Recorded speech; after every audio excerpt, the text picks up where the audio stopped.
Hello and welcome to Pop Screen, part of the Geek Show podcast network. We're the show that likes to take a sideways look, is there any other kind, at the world of movies either starring by or about pop stars. No, the podcast covers such a broad range of musical and cinematic genres, from country and western to hip-hop, from documentaries to science fiction. I'm your host, Graham Williamson. I'm a filmmaker and critic for thegeekshow.co.uk and Horrified, the British horror magazine. I'm joined this week by... I'm Mark Harrison. I'm a writer and occasional quizmaster for film stories and Vodzilla.co and various other outlets. Nice. Now, the 2008 film Mamma Mia, directed by Phyllida Lloyd from the play by Katherine Johnson, deals with Amanda Seyfried's quest to discover whether Colin Firth, Stellan Skarsgård or Pierce Brosnan is her father. At the start of the sequel, titled Mamma Mia, Here We Go Again, Seyfried has accepted that she effectively has three fathers, much like the inbred baby in that episode of The X-Files that they can't repeat on American networks. The sequel itself also has additional parentage, both on screen with a role for Cher as the mother of the Meryl Streep character from the original, and behind the camera with the script credited to Johnson, incoming director Ol Parker, and one Richard Curtis, who I think we've got priors with, haven't we, Mark? Yeah, we did do that one. We did the Patreon episode on yesterday, and coming into this, it is worth saying, because I listened back to that yesterday episode a little while ago, and I realised that early on, we're not going to say nasty things about Richard Curtis. We definitely did. And I'd like to clarify, I'd like to clarify from the outset here, I don't have a problem with certain Richard Curtis films. I think he's an atrocious person. That's all it is. He's terrible as a person. He has his moments as a writer and director, but bad man. Yeah, it's not artistic, it's purely personal. Mm-hmm. Yeah, as long as he knows that, it is personal. Yeah, but before we get on to that, we should probably talk a bit about our experience with the first film, because this is the first time we've done a sequel without doing the original. We did a Patreon exclusive about Stardust, the 1974 David Essex film, which is a sequel to That'll Be the Day, but we had already done That'll Be the Day. This is the first time we've set ourselves the perverse task of talking about the sequel to a film that we have not talked about the original for. Well, we pretty much just do it in capsule because there's not a lot to talk about with that first one. The original film, the original Mamma Mia, is crap. It's a screen adaptation of a musical that basically started tailing off with its ticket sales enough in order to make a film, as happens with big breakout hits. And there's nothing to it. It's a filmed version of a bunch of celebrities dancing around singing ABBA songs. The reason I suggested Mamma Mia, Here We Go Again, and would like to be on this episode in general, is because I think the sequel, weirdly, is less of a story but more of a film. My main issue with the original Mamma Mia is that it's hardly a film. It's just sort of a succession of it is, and I know how there's negligible plotting from one number to the next in the second one, especially as they've used a lot of the most famous ABBA numbers in the first one. But just the basic level of putting something cinematic into this in terms of the as we'll get into the story and whatnot, makes it better than the first one, which is it. I mean, it's always better to talk about the first one. Yeah. By comparison, how much better the second one does it, because I'm choking on my own rage here. Because my current most recent bugbear with the first Mamma Mia is that we've been in lockdown and stuff. Cinemas have been closed. There've been various drive-through screenings and stuff when it's allowed, and a lot of these are programmed. And Mamma Mia makes a lot of programs for a lot of them. Whenever there's a vote on what film they're going to screen at a drive-in screening, people descend en masse as if Colin Firth and his mates in a flotilla of boats all singing Dancing Queen to vote Mamma Mia for number one, which is I don't it's not how I understood people watched Mamma Mia. You can't drink and drive, so why would you want to go to a drive-in screen? Can you not just do donuts around the car park outside a cinema, listen to Andante or something like that? I don't know. I don't see what people get out of the drive-in screenings of Mamma Mia.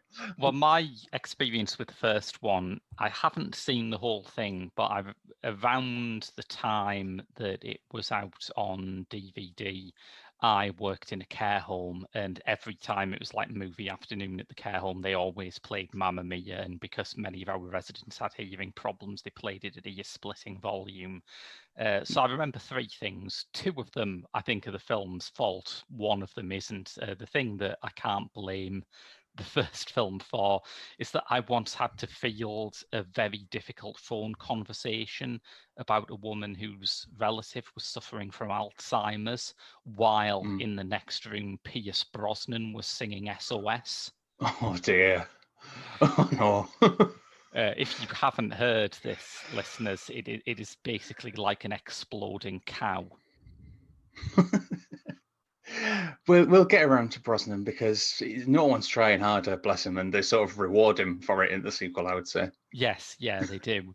But the two sort of problems that I had with the actual filmmaking, rather than the decision to watch it at that particular time, were firstly, I think Phyllida Lloyd, while she's a very accomplished stage director and was indeed brought in because she helmed the original West End version of Katherine Johnson's play,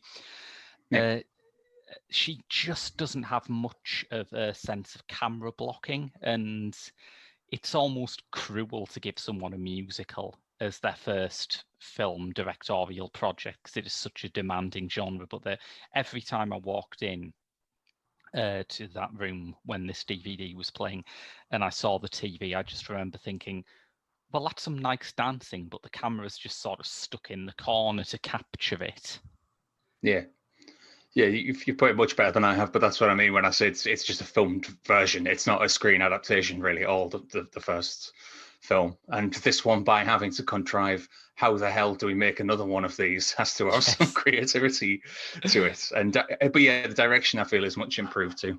And there's also another weird problem with the first one, which again I think is corrected, which is that the timeline of the first film is so weird because Mamma Mia, the stage show, I think started off in the mid to late 90s, I want to say. Something like that. Around that time. Yeah. Yeah, if the film was 2008, it was probably a good decade into its run by the time it made it to a film. Yeah. Because as you say, that's how adaptations of stage musicals work. They wait until the amount of money they can take by getting people to go and see it in the theatre has died down, and then they make a film, which means at best practice, you were looking at 10 years later. And the weird thing about the first film is that they obviously hadn't updated the timeline of it. So you had weird things like Stellan Skarsgård when Amanda Seyfried's character Sophie was trying to work out if he was her father or not, saying, oh, well, when I had my relationship with your mother, it was during the era of peace and love. And you think, oh, right, Amanda Seyfried is a young-looking mid-40s then? Yeah.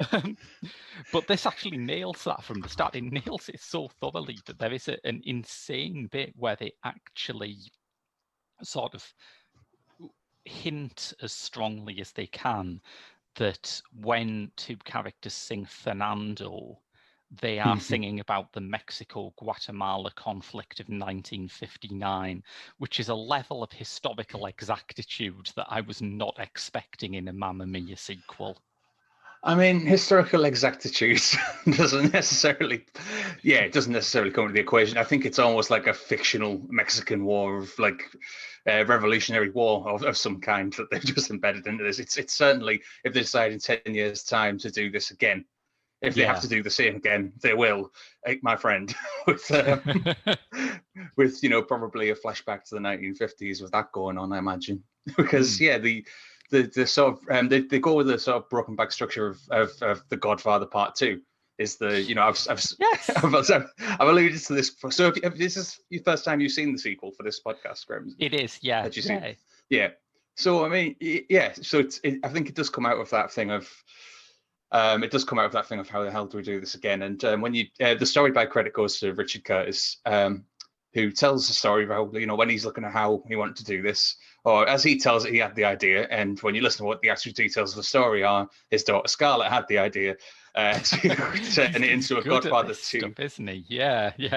Well, if you believe there's a story about him where he's not the protagonist of it, then I don't know what to tell you. I've got a sequel to Mamma Mia to tell you.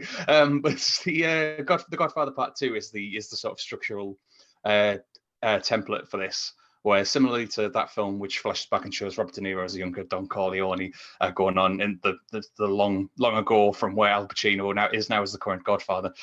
This sets up Lily James as the younger version of Meryl Streep's character, who has since passed away. Which this was like, I remember when the trailer for this first came out, and the reaction was sort of, wait, what? Like, you've killed off Meryl Streep between films. Because that is the thing, right? I think most people, if you ask them what is the major asset of Mamma Mia other than having access to ABBA's back catalogue, they would say, well, you got Meryl Streep to be in it. Yeah, I mean, and that's in evidence, with the shortcomings of the first one, is that while she is singing The Winner Takes It All on a cliff and the wind's blowing, it's dramatic, she's belting out like it's Shakespeare, Pierce Brosnan is his second on the call sheet for this scene and is sort of awkwardly rubbing the back of his neck with no choreography, just kind of listening. So there's no question that whenever Meryl Streep is elevating a lot of that film, it's got to be said. Her not being in this one, I've not been able to find any like specific other than the cast generally at certain stages of them saying, could we do another one? And not being convinced that it wouldn't be. Well, the first one is what it is. I feel the first one is a cash grab, so it'd be a bit rich to go. But the reason to come back and do it again. Yeah. I'm looking at it. I don't think it was a scheduling thing, because from when it came out, she would either have been off filming The Post, which I think came together quite quickly, like Spielberg sort of in between Ready Player One. Spielberg sort of thing. is good at knocking them out pretty fast. Yeah. Yeah. I think that came together fairly quickly while post-production of Ready Player One was going on. Or Mary Poppins Returns, in which she's only in it for one scene, but I don't know how much. That is another musical scene. So I'm not sure what it was that she's not in this, or whether there's a decision early on to just go, all right, well, rather than pay Meryl Streep for the sequel, we'll just have her pop in and out occasionally. But I remember the reaction to that online just straightforwardly being like, what have they done? Yeah. And I think it's actually works pretty well because it gets straight into the stuff with young Donna. And again, the dates are pinned down. She graduates in 1979. So Stellan Skarsgård's comments in the first film are clearly the result of some sort of early onset dementia. Well, crucially, she graduates. We see her graduate because we need a scene where they sing "When I Kissed the Teacher." How else are they going to crowbar that in? What a weird number that is, though, isn't it? Because it's like they realise it could sound quite dodgy, so they change all the pronouns so she's kissing a female teacher, which I find raises more questions than it answers, if we're honest. Yeah. I mean, apparently it's just one of, apparently in the storylining process, they basically just put a list of all their favorite ABBA songs rather than just all the songs that weren't in the first film. So all their favorites, in heavy air quotes, ABBA songs, and then figured out how they would fit into the plot, which I believe is absolutely why we started. Is it Oxford University and Donna's graduation? Yeah. But that also gives you a big cameo basket, like all of the teachers in it, members of the original stage production of Mamma Mia. Apart from one, Bjorn Ulvaeus of ABBA is one of the faculty, and his main memory is being startled at just how boring film sets are. I mean, yeah, it's so you have that scene and it does immediately just it's sort of one of those, I think the online nomenclature for it is a big-lipped alligator moment. It's just this thing that happens where the university, the graduation really has no bearing on the rest of the plot because she's immediately off and out, off to meet the three lovers from the first film. But it sets up a sort of attitude, isn't it? Mamma Mia, here we go again. If like Mamma Mia is a foreign holiday with your friends who also can't sing and dance, then Mamma Mia, Here We Go Again has a sort of breezy last day of term kind of a feel, doesn't it? Yeah, there is that, I suppose. Yeah, that's as a lead-in.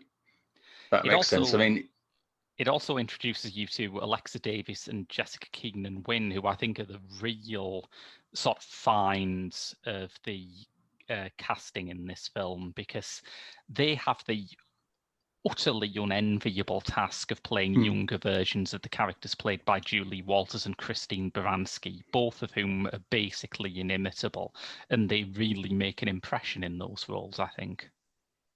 Yeah, I agree completely. On top of that, I'd say that, like, as much as we said, Meryl Streep is sort of like that was a load-bearing Meryl Streep they've taken out of this for the sequel. But yes. But Lily James, I don't think Lily James has never been better than she is in this, I would say, because there's many films where, like, I'll grant you, there's, she's good in Baby Driver, which is the best of these films that puts her in a love interest role and gives her nothing to do really. But yeah, she's on fantastic form in this. I was prepared to disagree when you said never better, but you're right. A lot of her roles are supporting kind of girlfriend roles, and I'm trying to say this without sounding like I'm passing some sort of judgment on Lily James's personal life, but when you have a character like young Donna, whose characteristic is free-spirited, life-loving girl dialed to about 80 squillion, she is one of the few people who can actually persuade you that that is grounded in some psychological truth. Yeah, I mean, she's just radiant in it. She's just glowing all the way through, really. Yeah, she can sing as well, which is a step up from from a lot of the casting elsewhere. Obviously, Meryl Streep discounted, but then brilliantly, I want to say this. I want to hope this was intentional and brilliant. They've sort of cast three guys opposite her who are either as good at singing or as good at tailoring their own performances to the terrible performances of their adult counterparts. I'm really glad you said that, because my main takeaway from Mamma Mia, Here We Go Again was wondering if men can sing. If these were the only musicals you've ever seen, you would wonder, wouldn't you? Yeah, yes. Yeah, I mean, yeah. Those actors are not familiar to me, apart from the one. Is it Jeremy Irvine playing the young Brosnan, the young Sam? Yeah, it's young Brunholm. Yeah, and he manages to sort of pitch his. I remember reading at the time the film came out, he worked with Brosnan to sort of sync up their performances. I don't know if that extends to the singing as well, but he is in that sort of like he's sort of in that range. Let's say when they do the knowing me, knowing you number, it is very funny to me that Jeremy Irvine basically gets the Alan Partridge part. I was going to say the same thing. Jeremy stand there and say, "Aha, it'll be all right. Yes. It's going to be all right." I mean, it depends on whether you want to. Let's get into this now. Actually, right? Brosnan gets a lot of crap, right, for the first film and for SOS. And not unreasonably so. He's just sound like he's passing something while he's singing it.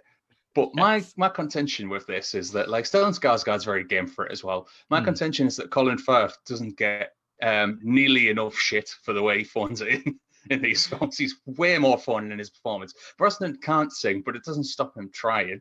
That's like there's something heroic in a cinematic way about him doing things, even though he can't. I would argue across these two films, and he got absolutely slated for it in that first film. So in the second one, which song do they give him? They give him SOS. Yes, and it feels like a reward for, like, okay. I mean, notably, his rendition of SOS from the second one is not on the soundtrack. It's not on the cast recording soundtrack for the sequel, and that's fair enough. But it's turned into a lament for this, is the fact that he's now been widowed because Meryl Streep's character's been killed off, and it gives him a chance to do some acting. It's not much better vocally, but he gets to do some acting with it. They know what Colin Firth's going to do. He's going to stand at the front of the board, wave his arms around, and not do anything. But Brosnan is absolutely putting his full arse into it the entire film, like right down to the fact where at the end of this one, there's literally a bit where there's a coordinated dance number going on with, like, trained dancers and other cast members, not necessarily trained dancers, and he is completely out of sync with all of them, and it's so annoying. It's the dad dancing energy in a film with has three lead dads. He is the daddest of the lot. Yeah, I will give you that. There is something of the essence of Brosnan in how he just absolutely goes for it. And I was very amused by the fact that they take that thing about the original that became a running gag everywhere after it came out, that his version of SOS is so sort of bellowing and off key, and make it into this tender moment. Do you suppose that they were slightly inspired there by how the song SOS is used in Ben Wheatley's High Rise? What a question. It's entirely possible. Yeah. I mean, I think that, as I say, like from where I'm sat, I think it's like, to quote the meme, Brosnan like understands the assignment. You know, Yeah, yeah. He knows what he's in for, and I do think he's. I mean, it's not to go too hard on Colin Firth, frankly, but like, yeah. But everything I was saying about the younger actors, Hugh Skinner. I think Harry Skinner, Hugh Skinner. Hugh I think Skinner it is Hugh is Skinner. the Yeah. yeah.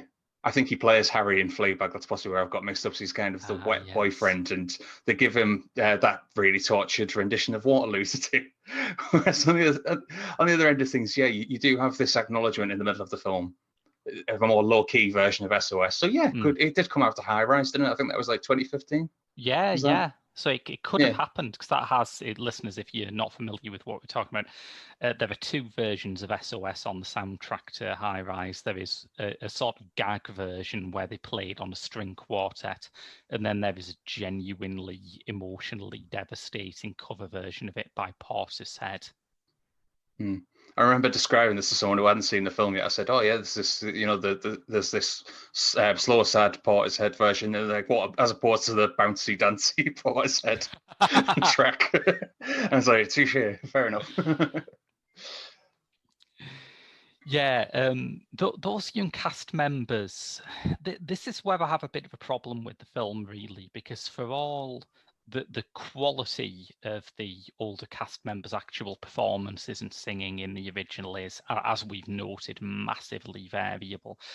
I do think part of the sort of selling point of Mamma Mia, and part of what made it resonate culturally, is that you have this story about loving life and doing your own thing and being free-spirited, played by people in their 50s and 60s, and that is still a very, very rare thing to see. And watching it done with younger people, even though that central like trio of Lily James, Alexa Davis, and Jessica Keenan Wynn are wonderful in this, but it's something that we've seen before, really, isn't it? I would say that it is. I mean, this is where the sort of the jump in between prequel and sequel thing works out for me, because you are seeing them. It's like the way, as much as like as you say, the continuity is all over the place. We are relating this back to, however unlikely it is that these young ones, like, in terms of appearance, might match up to the older ones. Like, it's been pointed out elsewhere that Stellan Skarsgård has a load of kids who act, and yet somehow they went to, Josh Dillon. And fair enough, it's all done. I think that, like, doing a sequel 10 years later is going to be about nostalgia anyway. So the idea of doing this in the 70s, not hardly in the time of Free Love, fair enough, but doing this at a time when they're younger plays into that. But then it does link to the present day stuff, where you've got Brosnan thinking about what a tool he was when he was in the 70s, and it's this genuine, this sort of genuine amends in a way, like the way that it links. You can link him running off in the 70s to him singing SOS in the church. Yeah. If that makes sense. As much as, not to overstate it, because I know, like, this is in all ways frivolous, it's like, and there's nothing wrong with that. The film, like Brosnan, understands the assignment, and I think it's crowd pleasing and it's nostalgia. It's not about replacing the older casts with a younger cast, and now this is the thing. It does manage to go between the two. In a way, like, it's if anything, it's more connected up than The Godfather Part 2 is with its prequel and sequel leanings. This is about, going. It's the same as the first one has that overlong third act. This has an overlong third act, but it knows its audience, and it plays to its audience well enough that a lot of men will have avoided it. So Kevin Feige probably didn't sweat much about this doing the same epic break into third as Avengers Endgame about 9 months early, but instead of Alan Silvestri honking on the orchestra, it's just Dancing Queen and a shit ton of boats, like with Colin Firth and Stellan Skarsgård leaning over the prow doing Titanic, and their eyes seem to say, "On your left." God, I hadn't really thought about this, but you're right. That is the same story beat as Avengers Endgame, isn't it? I would love it if you could Yeah. scrutinize this frame by frame and also find Howard the Duck at the back of one of those crowds. I bet if you put, yeah, probably. But I bet if you swapped the tracks around, if you just put like that on Silvestri Portals music over over Mamma Mia, Here We Go Again, it would be crap. But if you put Dancing Queen over the Portals scene from Avengers Endgame, it'd be great because Avengers Endgame is just Mamma Mia, Here We Go Again for nerds. Okay, we're talking about the music now, so we should get into it. We should talk about our ABBA feelings, I think. Yeah, I was thinking about this generally because it's like I was sort of thinking like when did I first like hear ABBA? Because ABBA is just omnipresent. If you've got a mum who's got ABBA Gold on CD or on tape or whatever, you know, when you're growing up, you're just going to hear ABBA. I remember specifically when I'm thinking back, like when was the big sort of thing when I was younger. I remember when I looked this up and it was like 1999. There was a Thank ABBA for the Music tribute medley type thing in the charts.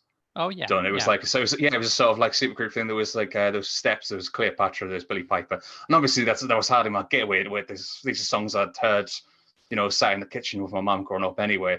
But the weird thing that I remember is that I once spent an afternoon shortly after. It must have been shortly after that, and it was a point when Channel 5 hadn't been going that long, and they're just playing films most weekends. I ended up watching ABBA the movie, like off my own bat. Did you ever see this? The docudrama. It's Lasse Hallström, isn't it? It's one of his early credits. Yeah, because he directed most of their music videos, so he co-wrote and directed it. And it's just this sort of like, it's not exactly a Hard Day's Night, but you know, it's kind of like sort of a proto concert film, really.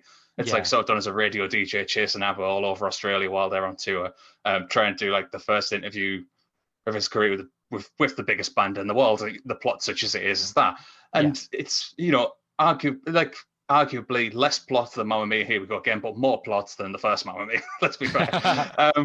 But yeah, I just have this weird. It would have been the only time I'd have ever watched this, but like I have this memory of just watching that off my own bat, and so going, oh yeah, ABBA.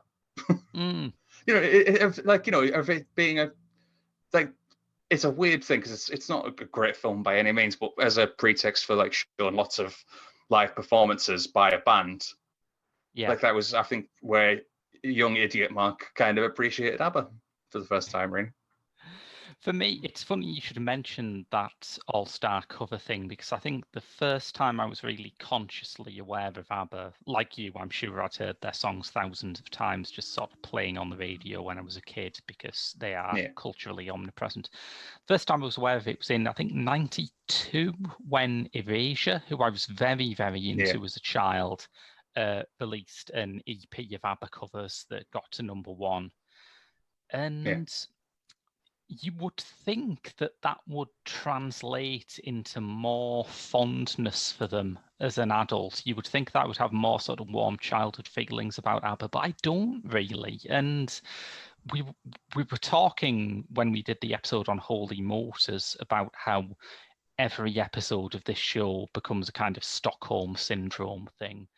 Where I research it so much that I always come out as a fan, and certainly during Holy Motors that has translated into a genuine long-term fondness for Kylie Minogue and an admiration for her place in popular culture. But even looking into ABBA for this, it never clicked with me.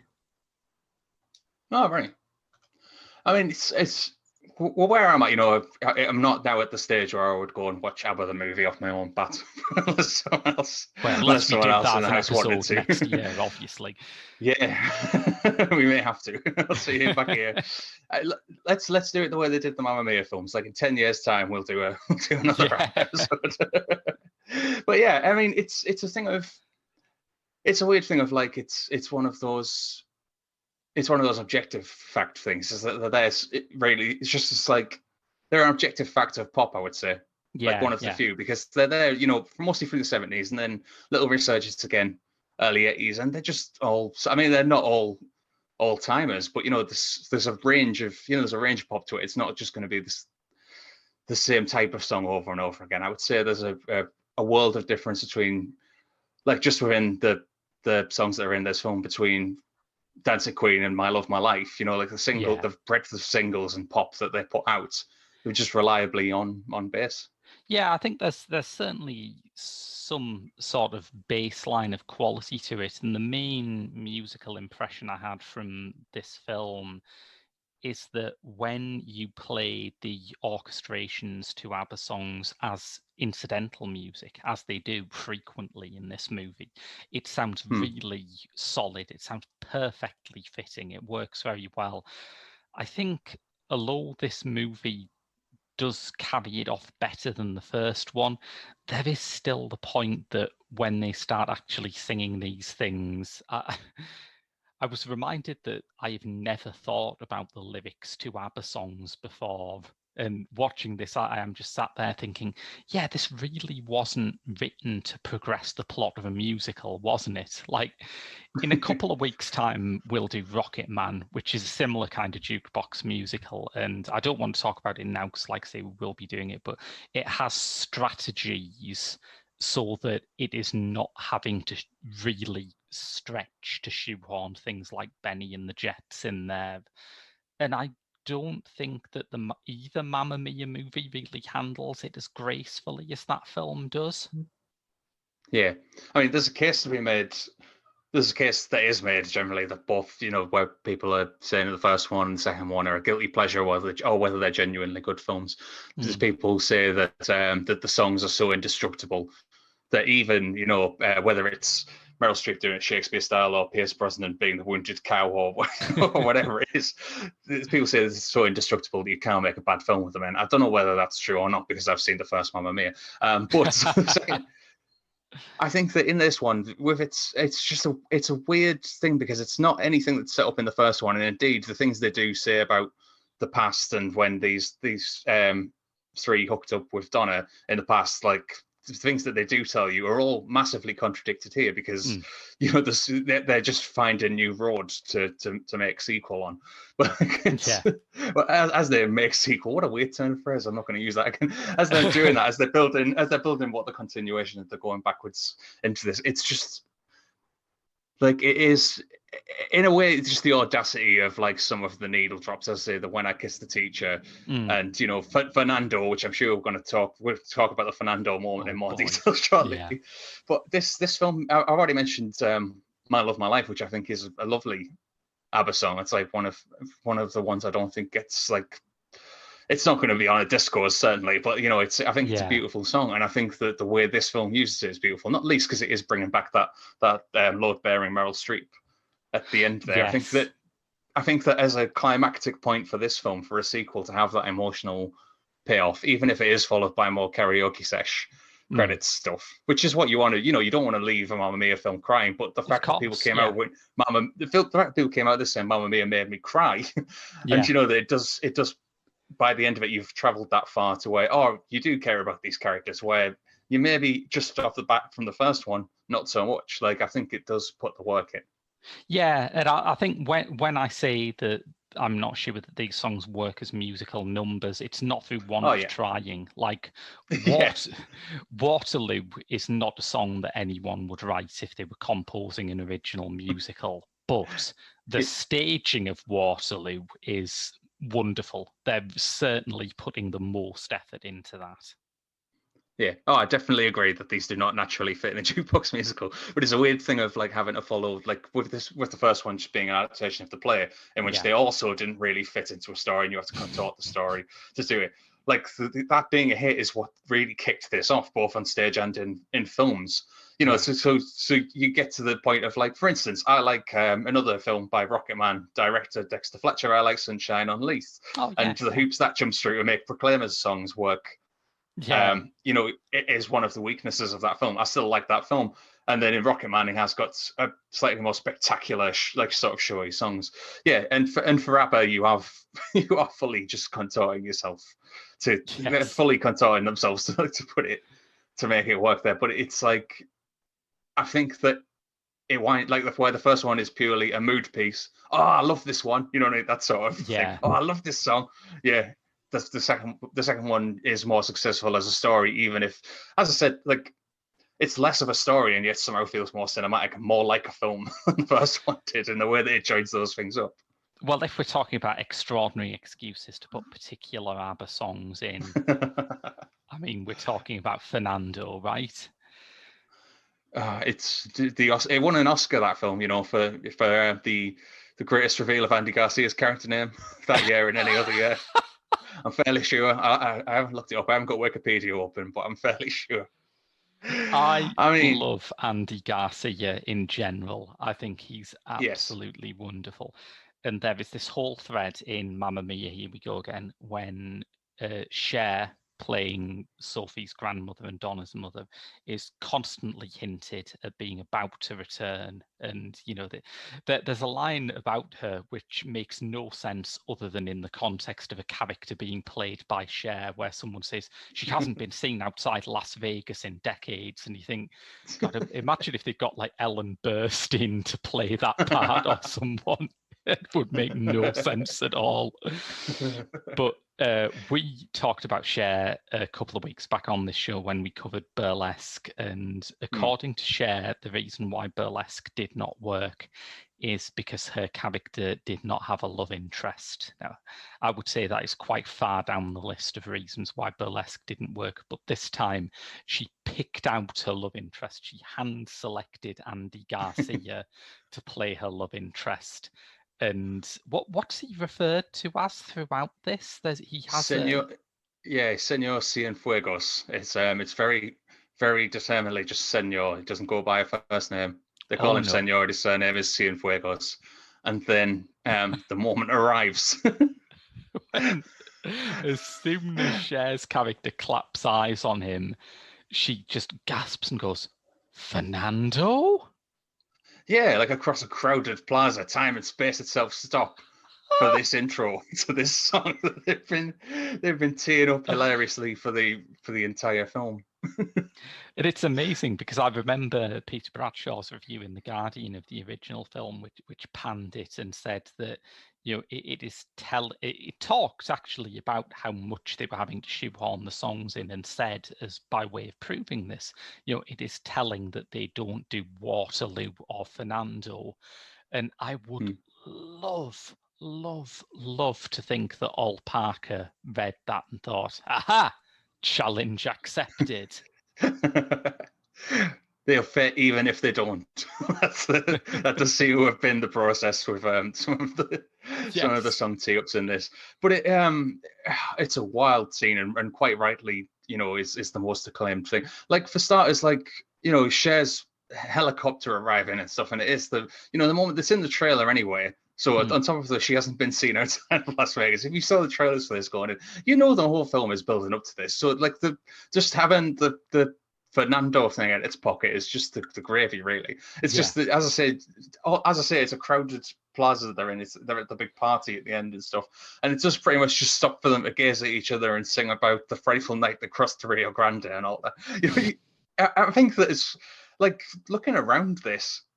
Like, looking around all of this, I think it is they did just make up a war that they can do. And frankly, if in 10 years' time we're back here, they do. I mean, I can't I credit this to Ross Miller on Twitter, who said it when this was going around when it came out release. I went and looked back who it was. Like, the popular, most horny headcanon version of Mamma Mia in everyone's head is a film that does this again, that does the prequel thing. But it's just set between the aftermath of this and Fernando and Ruby crossing from Mexico to Texas in the fictional Mexican Revolution of the 1950s. And they're played by Oscar Isaac and Lady Gaga. and it's just some of the songs you heard before, some of the songs we still didn't manage to get in the first two. And it's called Mamma Mia, There Was Something in the Air That Night. Yes, I mean, we've got some pretty heavyweight screenwriters contributing to this one, but I really believe that the Mamma Mia franchise could be elevated to greatness if the next one was scripted by Cormac McCarthy. It could be a 10. I mean, the alternative is, I know that this one already has like the gap since the last one and the Andy Garcia, but should the next one do The Godfather Part 3? Even though this kind of does The Godfather Part 3 by having those, like in Mamma Mia 3. like the Vatican gets involved. The Vatican gets involved, Yeah, and Sophia yeah. Coppola shows up as another Yeah. long lost daughter. Yes. Yeah, it's Amanda Seyfried as an older woman. It can be about her grown up kids, but maybe only one of them's her kid, and she doesn't know which one is her kid. Depending on how dark you want to take it, it'll be called Mamma Mia, How Can I Resist You? Or Mamma Mia, I Could Never Let You Go. It's just depends on if you Yes. want the slow piano scary versions in the trailer or not. Just when I thought I was out. Yeah, absolutely. Yeah. So that is quite a staggering moment and made me forgive a lot of my misgivings about the film, because I don't know if, for all that I said, I kind of prefer the older cast in some ways, and I think that's more central to Mamma Mia's appeal. I can't think of much that really happens in the present day frame before that. I mean, there's some business, I guess. That would be how I'd describe it. Yeah, it's there's a storm, there's a bit of weather boat, and I don't have a lot else really. There's another big party at the end, and yeah, it is all pretext really. And I just think that it somehow implausibly, in spite of everything, manages to link that up quite nicely by the end. Yeah. I think, part of the pleasure of this kind of a musical, where it's not, Sondheim, it's meant to be a sort of light, feel-good comedy, is just being able to pull off that kind of a big finale in a way that doesn't make you feel jerked around waiting for it. And he does manage that. And yeah, we should talk a bit about Ol Parker, because he was kind of a left field choice to direct. Phyllida Lloyd obviously has the history with the property, and she'd made a few films in between. She'd made The Iron Lady, starring Dame Edna Everage, and there's a film that could have used some ABBA. Absolutely, yes. I hear good things about her new film herself, even though I haven't seen it yet. But yeah, they went with Parker, who's more prominent as a screenwriter, most notably for the Best Exotic Marigold Hotel films, than the director. Yeah, we're saying quite late in the podcast, but he now has the claim to having two unimprovably titled sequels, because we have Mamma Mia, Here We Go Again, which is an amazing, yes, again unimproved, but then the second Best Exotic Marigold Hotel is a fantastic title as well. It's very self-aware, isn't it? It's like saying, look, don't get your hopes up that high, but yeah, I think that helps. Like in this case, like the self-awareness does help a little bit. It's as I don't want to keep saying they understand the assignment, but they do. It's where we're at. The main like signpost of it being a Richard Curtis thing is that it does have the things that people like in Richard Curtis films. It has a funny supporting character played by Omid Jalili, who is kind of somehow present in both the 70s and in the present day, and has a running gag about people not looking like their passport photos, and he's really funny. Yes. Yeah, but Parker he directed some sort of small things. I think his most notable directorial credit was Imagine Me and You, which didn't do massive business when it came out at the cinema, but has had a long afterlife on first DVD and then streaming, particularly among lesbians who are looking for a movie about lesbians that doesn't leave you utterly depressed at the end. And those are very hard to find. What could be finer? Yeah. So he had that going for him. But yeah, he was a very unexpected choice to do a big musical. And I think credit where credit's due. He has studied classic musicals. He understands that a musical number has to have a bit of sort of stage illusion in it.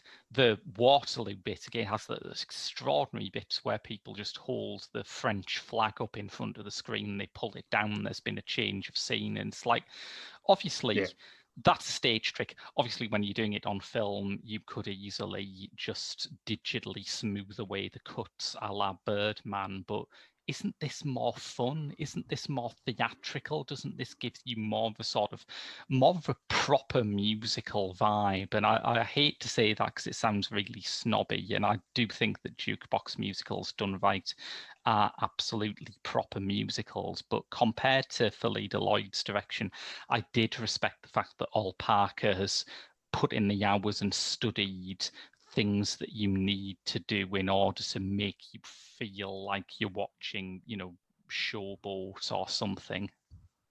Yeah, it doesn't always feel more theatrical. Mm. Sorry, more cinematic. I mean, the opposite of what I was going to say. Well, It doesn't always feel really. more. I don't Yeah. think Phyllida Lloyd's film even feels like good theatre. Well, I've seen some Yeah. of the theatre piece. I've seen her Yeah. version of Julius Caesar. I had mixed feelings about it, but I will say that in terms of stage blocking, in terms of understanding where actors have to stand for maximum effect, she is really good, which makes the sort of lackadaisical home movie look of the first Mamma Mia even more of a mystery. Yeah, like if Hugh Skinner singing Waterloo was in the first one, you'd be sort of looking at your watch probably if it's just locked off cameras and stuff. It's a more dynamic sequence, even if you're not especially enjoying the song. Yeah, absolutely. Yeah. Yeah. I think just from the story up, like it is in more ways, it isn't always more a film than just a recorded staging. It's this So are there any final thoughts on it before we move on? I've been struck by that. I've remembered Hugh Skinner's name feeling wrong for the longest time, and it suddenly struck me that's because he sounds like a hybrid of the two lead adult actors in Outnumbered. That's what's throwing me. I think Hugh Skinner. No, it's Hugh Dennis and Claire Skinner. It can't be him. What's his name again? It throws me. Yeah. When I was saying Harry Skinner earlier on, I was like, isn't that the bloke off The Simpsons? And it's not. It's Shearer, and now there's blades everywhere. Oh, Pierce Brosnan. No, more blades. It's so many knife names in these films. My thoughts are all now towards what Mamma Mia 3 is going to be. I feel like it's going to happen. That's it, 2028. It would be on the current schedule. Yeah, I suppose it's like it's quite a nice thing to think that there will still be a civilization to broadcast a Mamma Mia sequel to in 2028. I think that's the appeal of these films. They give you something to hold on for.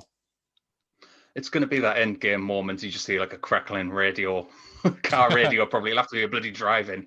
Yes. And you'll just start hearing the strains of, I don't know, I can't think of any songs that haven't actually made it into the first two. So let's just say Dancing Queen again. Yeah. They do reuse a couple in here. And this does have one of the ABBA songs I actually rather like. It does have Name of the Game, which I'm quite fond of. But what else could they do? I don't know. Maybe there is a future in doing like ABBA deep cuts, the B-side to Super Trooper or something. That could be interesting. Get Portishead in to cover them all. Ben Wheatley directs Mamma Mia 3. You thought Ol Parker was enough killer choice. Here comes Ben Wheatley's Mamma Mia, I Could Never Let You Go. I mean, at the moment, he is signed up to do the sequel to The Meg, so it wouldn't be the most incongruous thing he's got on his plate. Yeah, and why not? He can fit it in between other things, I'm sure. One of the beautiful things about Ben Wheatley doing a big assignment is that he usually makes a really great film for no money while he's editing it. So, I'm up for that. Yep. Sold. We'll get that sent off to the people who make these films. Absolutely. Yes.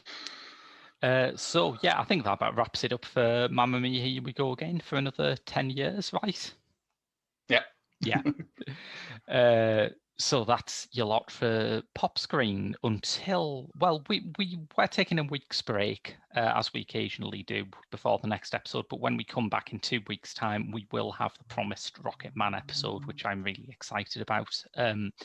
In the meantime, if you enjoyed this podcast, please share it around. Please give us a review on your podcast provider of choice, because that actually helps out more than you'd think. And if you enjoy it a lot, like, £1 or £3 a month, a lot, You can go to our Patreon at www.patreon.com/The Geek Show, where you get a monthly bonus episode of podcast, this podcast, access to our other movie podcast, Director's Lottery, 2 weekly Doctor Who reviews, and any funny little offcuts that we just thought were too good to waste.